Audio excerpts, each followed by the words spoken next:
Okay, so what we're going to do here is we'll plot the direction field, but also want to plot a solution to the problem that goes through that direction field. And again, I want to remind you, in the past what we did, direction field, we added a solution to the problem, and we graphed both the direction field and the solution.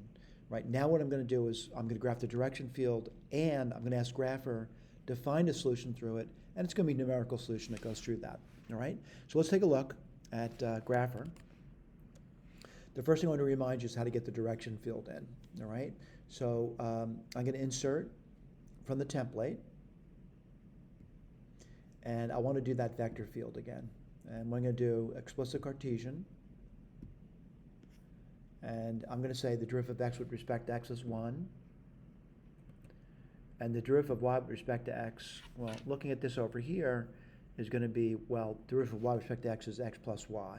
And I'll type that in now. So it's x plus y. Right, so I got that over here. This is the direction field. I'm not going to do too much with that. But what I want to do is I want to insert another equation from the template. And something I haven't done before, I haven't done differential equation.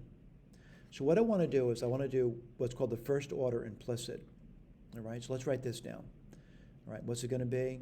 I'm going to double click it, and it's going to give me a template, and I'm going to type this in. You know, what I'm seeing over here, what am I seeing? Well, I'm seeing y prime equals x plus y. So I just backspaced over that, x plus y. And then y evaluated at 0 is 1. And you're going to see something remarkable, that what's going to happen over here is it's going to plot the curve through the direction field that goes through the point. And what point is it going through? Well, when x is 0, y is 1. That's given over there. And that's in the direction field we just plotted. You know, it goes through pretty nicely, right? Pretty nicely goes through that pretty nicely. Now, someone could say, I wonder if the exact function that goes through that would fit that.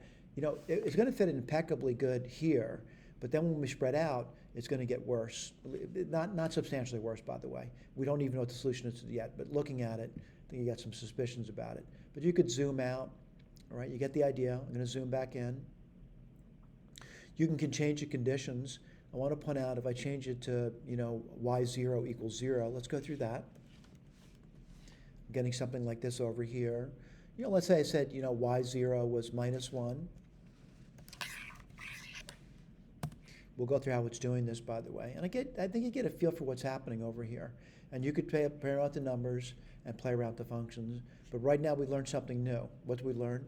Not only can we draw a direction field, but we can graph a solution through that direction field given some initial condition. Thank you.